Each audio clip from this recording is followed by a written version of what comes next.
Arestado ang dalawang Singaporean matapos mabistong may umano'y cocaine sa kanilang bagahe. Ang mga kontrabando na abot sa 76 na milyong piso ang halaga, sinilid sa mga lata ng biskwit at iba pang pagkain. Live mula sa NAIA Terminal 3, may unang balita si Bam Alegre. Bam? Igan, dalawang Singapore national ang naharang dito sa NAIA Terminal 3 kagabi matapos matuklasan ang kilo-kilong cocaine sa kanilang luggage.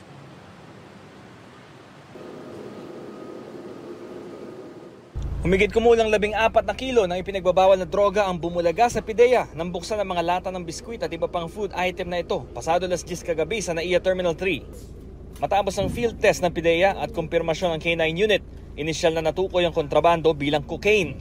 Bagahe ito ng dalawang Singaporean na naharang ng mga otoridad kagabi mula sa flight galing Doha, Qatar. 76 million pesos ang tinatayang halaga ng mga kontrabando. Sa parehong hand carry at checked-in luggage na kumpiska ang mga kontrabando, gumamit pa raw ng diskarte ang mga suspect para ikubli ang kanilang mga bit-bit na hinihinalang droga. They've used a plastic po that would make it appear na binili ito sa duty-free. Kung makikita po natin, if we will scrutinize po yung plastic na ginamit, nakasil siya, nakalagay doon yung mga goodies. But of course, yung ating Bureau of Customs, ating Bureau of Customs Examiner, nag-conduct ng toro, doon nakita po na imbis po na mga cookies at mga snacks, yung laman po ng mga tin can and canisters, cocaine po yun. Naghinala ang mga taga-Bureau of Immigration sa profiling ng mga suspect dahil sa dami ng destinasyon nila bago umuwi sa Singapore. Mula sa Singapore, nagpunta sila ng Dubai sa United Arab Emirates. Matapos nito sa Doha, Qatar at ngayon sa Maynila. Iniimbestigahan pa kung saan nagmula ang cocaine at kung sino-sino ang mga sangkot dito. Magsasampa ang PIDEA ng kaukulang kaso sa mga suspect.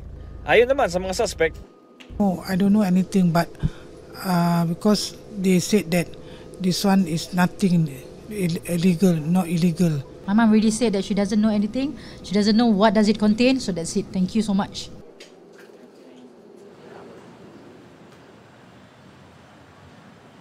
Igan, dadalhin ang mga suspect sa PIDEA headquarters sa Quezon City para sa karagdagang pagproseso. Ito ang unang balita mula rito sa NAIA Terminal 3, Bam Alegre, para sa GMA Integrated News. Igan, mauna ka sa mga balita. Mag-subscribe sa GMA Integrated News sa YouTube.